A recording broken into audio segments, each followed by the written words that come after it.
Welcome to Love and Murder, your weekly true crime podcast telling you all about relationships that turn to murder. I'm Kai's new midweek co-host, AI Kai. I'm here to give you this week's midweek mini episode.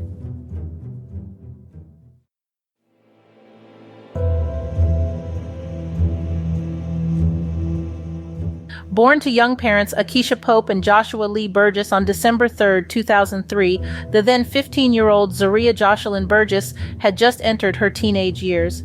In 2019, the teenager was described by all as a delightful and joyous young lady who never stopped smiling.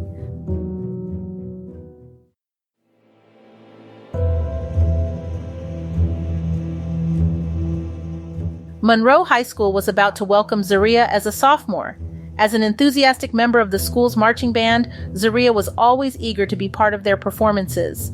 With her parents no longer together, Zaria lived with her mom, who resided in Union County, North Carolina, USA.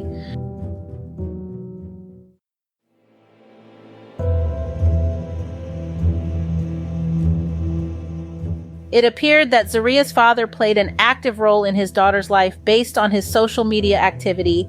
It showed that they shared a deep bond that brought them together. Joshua couldn't stop bragging about Zaria, affectionately calling her his mini-me. His love for her knew no bounds, and he proudly boasted about it, emphasizing how she was priceless and irreplaceable.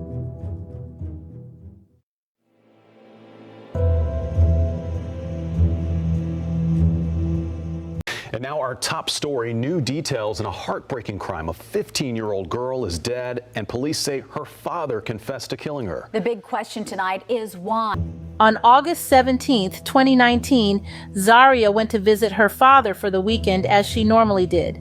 He lived on the 5100 block of Hampton Meadows Road.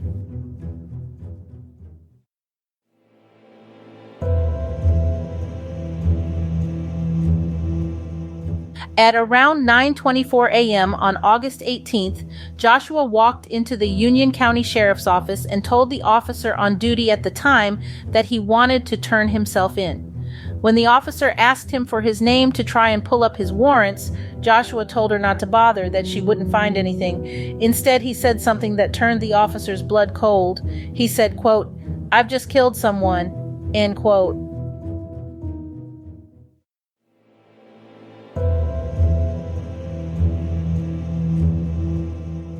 Joshua went on to provide the officer with specific information about the crime, such as the victim's name and the location of the body. Quote, Burgess gave further details, including the address where the victim was located, as well as the victim's identity, end quote. To officers' shock, they found out that the victim was Joshua's own daughter. In response, law enforcement quickly made their way to the scene and tragically found Zaria's deceased body.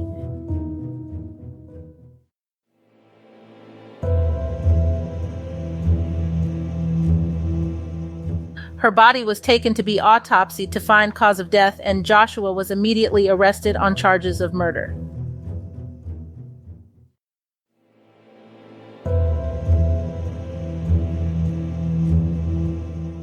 After the autopsy, it was revealed that Zaria had been strangled, and then after death, her throat had been slit.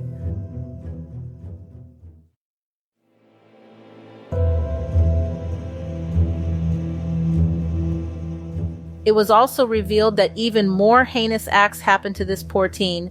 Her father also tortured her and sexually assaulted her for 22 hours before he murdered her.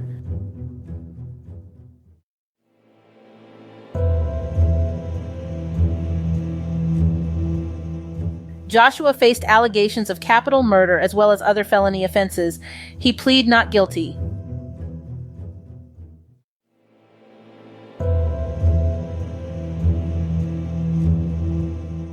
After a 3-week trial and after 3 hours of deliberation, Joshua was found guilty of first-degree murder, as well as 1 count of statutory rape, 1 count of first-degree sexual exploitation of a minor, and 3 counts of statutory sex offense.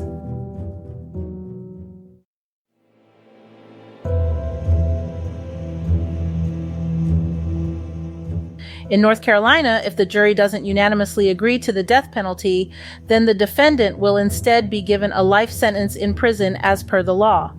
The jury, on the other hand, handed down the death sentence by lethal injection to Joshua. He also got an additional minimum of 26 years in prison.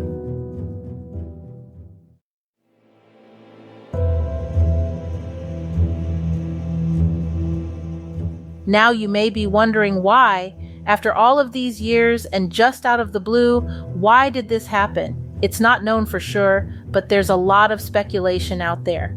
Some people think that it's because Joshua is a white supremacist and that he killed his daughter for some type of ritual murder. This speculation came around because of alleged Facebook activity. Joshua followed a page that seemed to belong to a satanic organization, and he liked pages that were known to be against Black people. There's also speculation that he was just simply a sick individual. And I don't mean mentally, I mean just plain evil. There were some social media posts such as, "I really like cutting people. Oops, I meant things. I like cutting things." Joshua said that he did this to get back at his ex, Zaria's mom, because they were on bad terms. However, Joshua gave a lot of different reasons during his confession. Detectives think that the primary motive for the murder had an underlying tone of lust and control. For everyone involved, we continue to grieve with Zaria's mother, end quote.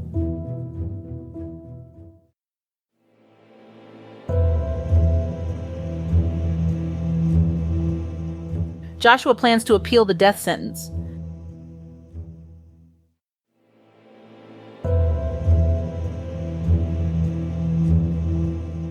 Samuel Flippin was the last person to receive the death penalty in North Carolina.